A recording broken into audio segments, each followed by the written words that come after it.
अस्सलाम वालेकुम जी। आज का हमारा टॉपिक है डबई शील्डिंग और हम इसकी कंप्लीट मैथमेटिकल डेरिवेशन भी समझेंगे। पहले समझते हैं डबई शील्डिंग से क्या मुराद ली जाती है प्लाज्मा फिजिक्स में, क्या इसकी अहमियत है, कितना बेसिक पैरामीटर्स में शुमार होता है ये हमारे पास। तो इसका सारे नताइज को भी समझेंगे। तो प्लाज्मा आम तौर पे जब वो रेस्ट फ्रेम में होता है तो उसके अंदर कोई स्ट्रॉन्ग इलेक्ट्रिक फील्ड नहीं होती। जो शील्डिंग है एक्सटर्नल इलेक्ट्रिक फील्ड की, इंटरनल प्लाज्मा के अंदर से, उसको आप ऐसे देख सकते हो कि हाई कंडक्टिविटी प्लाज्मा की हाई कंडक्टिविटी का नतीजा है। बात समझे कि आपने जो बाहर से एक एक्सटर्नल फील्ड लगाई, आपने उसे शील्ड करना है।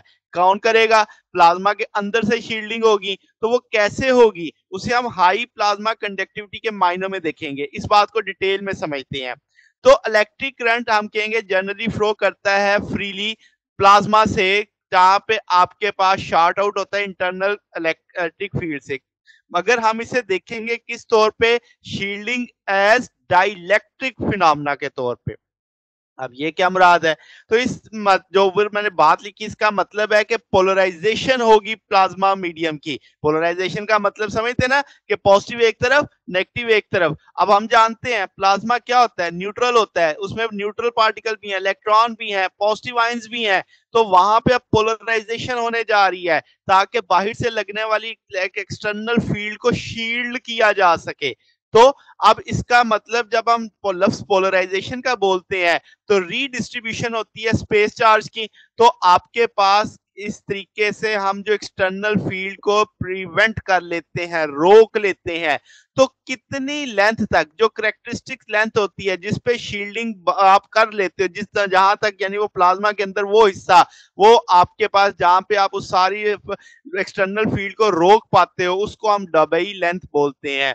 अभी आपको ये आगे तस्वीर से भी अच्छी समझ आ जाएगी कि एक मखसूस जो एक्सटर्नल फील्ड आई है आपके पास, उसके गिर्द एक मखसूस रीजन बनेगा, एक मखसूस रेडियस के अंदर अंदर जो प्लाज्मा के पार्टिकल्स होंगे, जो है वो पॉजिटिव है चाहे वो नेगेटिव है, वो मिलके एक्सटर्नल फील्ड को प्रिवेंट करेंगे, रोकेंगे। तो वो जितने हिस्से में वो रोक पाएंगे, जो एक मखसूस रीजन के अंदर आ जाएंगे, वो जो लेंथ होगी दैट इज डबई लेंथ। तो एक बहुत इंपॉर्टेंट पैरामीटर है, फिजिकल पैरामीटर है प्लाज्मा को समझाने के लिए। ये आपका डबई पैरामीटर जो होता है, यानी ये आमतौर पे डिटरमिन किया जाता है टेम्परेचर से, नंबर डेंसिटी से। अगर आप इसकी सादा सादा डेफिनेशन बनाए तो ये बुनियादी तौर पे हमें वो डिस्टेंस बताता है जहां पे आपकी इलेक्ट्रिक फील्ड किसी इंडिविजुअल चार्ज की फेल्ट की जाती है दूसरे चार्ज से इनसाइड द प्लाज्मा। ठीक होगी बात? बहुत सादा से लफ्जों में मैंने बात कर दी। तो चार्ज पार्टिकल अपने आप को इस तरीके से अरेंज कर लेते हैं कि वो अफेक्टिवली शील्ड करते हैं इलेक्ट्रोस्टैटिक फील्ड जो आपके पास कितने दूरी पे होती है? डबई लेंथ की दूरी पे होती है।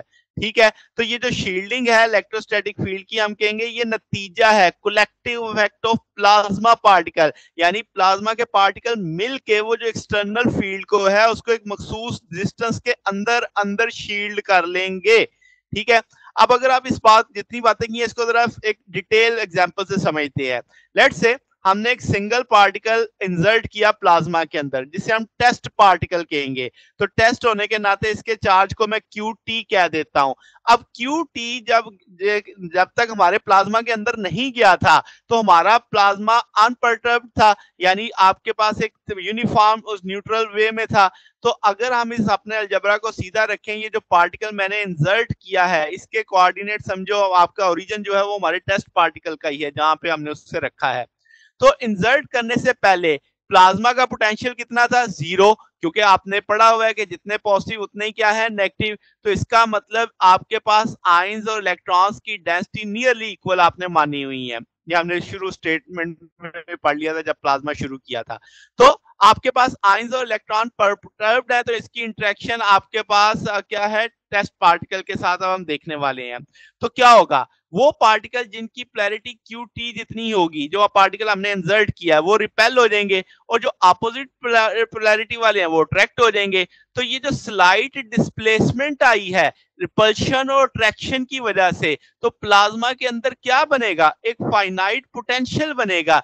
ये वही पोटेंशियल होगा जो सुपरपोजिशन मजमुआ होगा किस किस का? टेस्ट पार्टिकल के पोटेंशियल का और जो प्लाज्मा पार्टिकल के पोटेंशियल का है। ठीक है, जो डिस्प्लेस होने की वजह से आया है।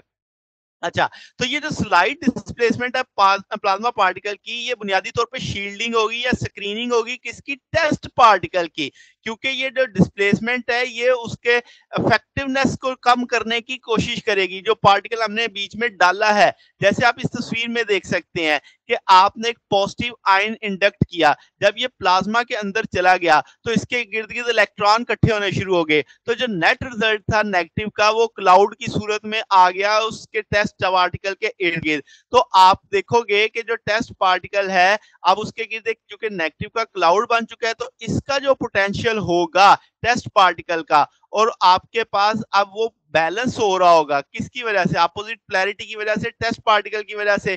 तो क्लाउड पोटेंशियल आपका पार्शियली कैंसिल हो जाएगा, यानी इस जो हमने पॉजिटिव आयन इंडक्ट किया था, इसने जो पोटेंशियल बनाया वो पोटेंशियल कैंसिल हो गया या बैलेंस हो गया इन इलेक्ट्रॉन्स के पोटेंशियल की वजह से। ठीक है, तो हम जिसे शील्ड कह रहे हैं या स्क्रीन कह रहे हैं, जो हमने टेस्ट पार्टिकल पोटेंशियल का किया है। बात समझ आ गई? तो ये एक बेसिक सा कंसेप्ट है। अब इसकी डेरिवेशन देखते हैं।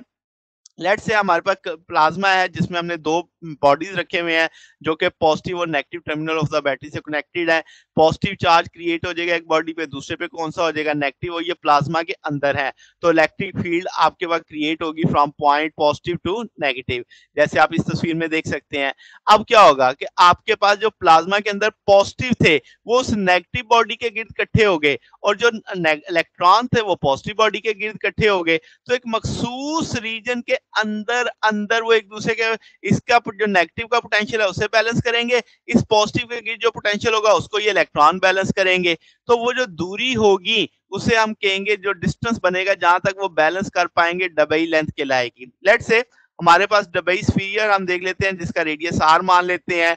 प्लाज्मा की कंडीशन है कि जो हमारी डबई लेंथ है वो हमारे डायामीटर, सिस्टम के डायामीटर से छोटी होगी।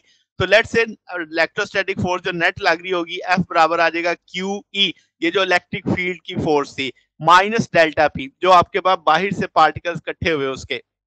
अब क्या है, आपके पास एन पार्टिकल है तो एफ आ जाएगा एन एम में, ये एन की जो फील्ड होगी N Q E minus delta P. अब ए एक्सेलरेशन है, rate of change of velocity की लैंग्वेज में लिखा जा सकता है। अब आपके पास क्यू ई के मायनों में ले ले, चार्ज ई आपका नेगेटिव ग्रेडियंट ऑफ पोटेंशियल होता है, माइनस डेल्टा फाई लिखा जा सकता है, डेल्टा पी आ जाएगा के टी डेल्टा एन के टी आपके पास थर्मल एनर्जी की सेंस में आ रही होती है, थर्मल। तो अब आपके पास क्या है जनाब, थर्मल पोटेंशियल की सूरत में, तो आपके पास क्या है जनाब कि आप ये वैल्यूज उठा के इस जगह पे प्लेस कर देते हैं। अब ये नेगेटिव बाहर निकाल लेंगे। अब हम जानते हैं कि वेलोसिटी में कोई चेंज नहीं आएगा तो एक्सेलरेशन नहीं होगा, तो ये लेफ्ट साइड आपकी जीरो हो जाएगी, ये नेगेटिव वाला फैक्टर दूसरी तरफ जाके पॉजिटिव हो जाएगा। थोड़ा सा अरेंज करना है, डेल्टा एन के नीचे एन चला जाएगा, के टी दूसरी तरफ चला जाएगा। अब हम इस डेल्टा फाई को लिख सकते हैं delta phi over partial N minus partial N over partial N के तौर पे लिखा जा सकता है। इंटीग्रेट करेंगे जीरो से फाई के बीच में, इसे एन नॉट से एन के बीच में, तो अब आप इसे लिख सकते हैं फाई। आप जब सॉल्व करोगे तो सिर्फ फाई आ जाएगा नेगेटिव फाई के साथ, वो नेगेटिव बाहर लिख दिया, जिसका ये नेगेटिव ऑलरेडी साथ आ रहा है वो नेगेटिव नेगेटिव से कट जाएगा, तो log N minus N naught आ जाएगा। इसको आप log N over N naught के तौर पे लिख सकते हैं। दोनों तरफ एक्सपोनेंशियल ले लो तो लॉग खत्म हो जाएगा, N over N naught e की power e phi over k T आ जाएगा। एन सिर्फ बराबर लिखा जा सकता है, N is equal to N naught e की power e phi over k T. अब ये वो तादाद आ गई जो प्लाज्मा की उसके गिर्द इकट्ठी हो रही है। अगर हम नंबर ऑफ इलेक्ट्रॉन देखेंगे तो साथ में नेगेटिव आ जाएगा, नंबर ऑफ आइंस देखेंगे तो वो पॉजिटिव ही चलेगा, एन आई फॉर आइंस के लिए, एन ई फॉर इलेक्ट्रॉन्स के लिए। अब अगर हम गाउसी लॉ का कंसेप्ट देखते हैं तो डेल्टा डॉट ई बराबर आ जाता है रो ओवर एप्सिलॉन नॉट। अब हम जानते हैं एन क्या है, छोटा एन होता है number of particles per unit volume. अगर मैं कहूँ एक है per unit volume, one over V आ जाएगा, तो रो बराबर आ जाएगा क्यू ओवर वी। तो आपके पास चार्ज डेंसिटी है तो आपके पास Q over V, one over V की जगह N लिखा जा सकता है, तो QN यहाँ से है ना, वन ओवर वी एन के बराबर है, वो वैल्यू डाल दी। तो इसका मतलब आइंस के लिए निकालोगे तो QI, QNI आ जाएगा इसी के साथ, तो आप Q की जगह ENI डाल सकते हैं। इलेक्ट्रॉन के लिए निकालोगे तो रो E माइनस ENI आ जाएगा। तो अब आपके पास अगर आप इस जगह रो की वैल्यू डालना चाहते हो तो प्लाज्मा में तो दोनों है, आयंस भी हैं, इलेक्ट्रॉन्स भी हैं, दोनों को मिला के लिख दिया, ये वैल्यू इस जगह प्लेस कर दी। ये डेल्टा डेल्टा से E की जगह आपने नेगेटिव ग्रेडियंट ऑफ पोटेंशियल डाल दिया, डेल्टा स्केयर आ जाएगा, साथ में नेगेटिव आ जाएगा। अब आपने ये दो काम किए कि इनको स्केयर की फॉर्म में लिख दिया, रो की वैल्यू डाल दी यहाँ से।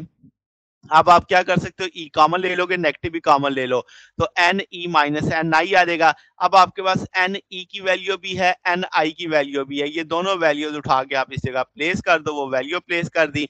अब आपने नीचे से जो एप्सिलॉन नॉट था वो लेफ्ट की जानी मूव कर दिया, एक स्टेप यही छोड़ा मैंने।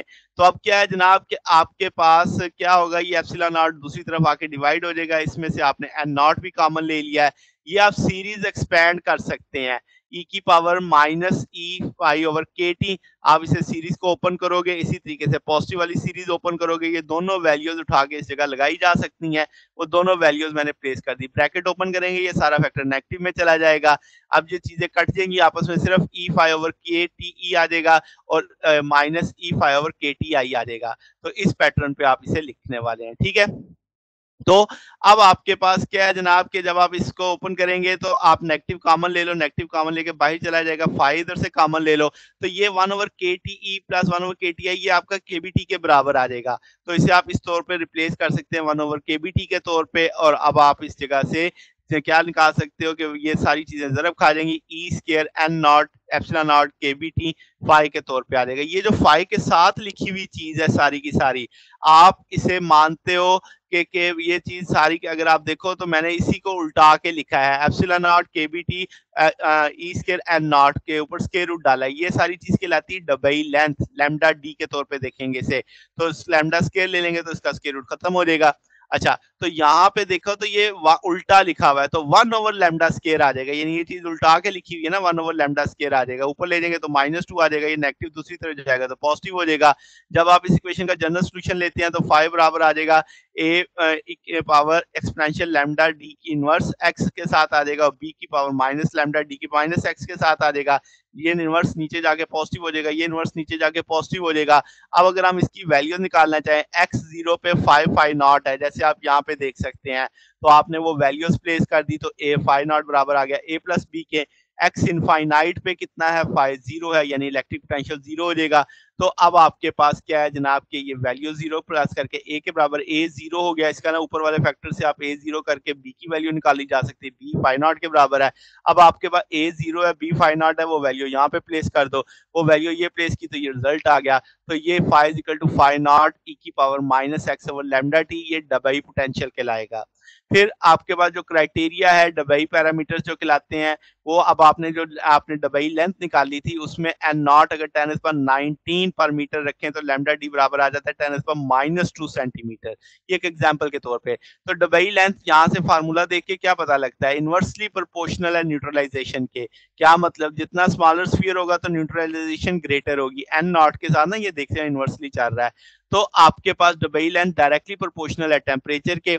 फिर आपके पास डबई लेंथ आपके पास कंटेनर की लेंथ से छोटी होगी, ये बात तो हम शुरू में भी कर रहे हैं। तो प्लाज्मा की जो फ्रीक्वेंसी होगी या नंबर ऑफ पार्टिकल वो ग्रेटर होंगे यूनिटी से, तो omega P very very greater than 1 आ जाएगा आपके पास। तो ये हमारे पास आज का टॉपिक था। अगर आपको इसमें कोई बात पूछनी हो, डाउट हो, तो नीचे कमेंट्स में पूछ सकते हैं। वीडियो अच्छी लगी हो तो वीडियो को लाइक कीजिएगा, दोस्तों के साथ शेयर कीजिएगा, चैनल को सब्सक्राइब कर दीजिएगा। अब तक के लिए इतना ही, बाकी इंशाल्लाह फिर नेक्स्ट देखेंगे। ओके, अल्लाह हाफिज।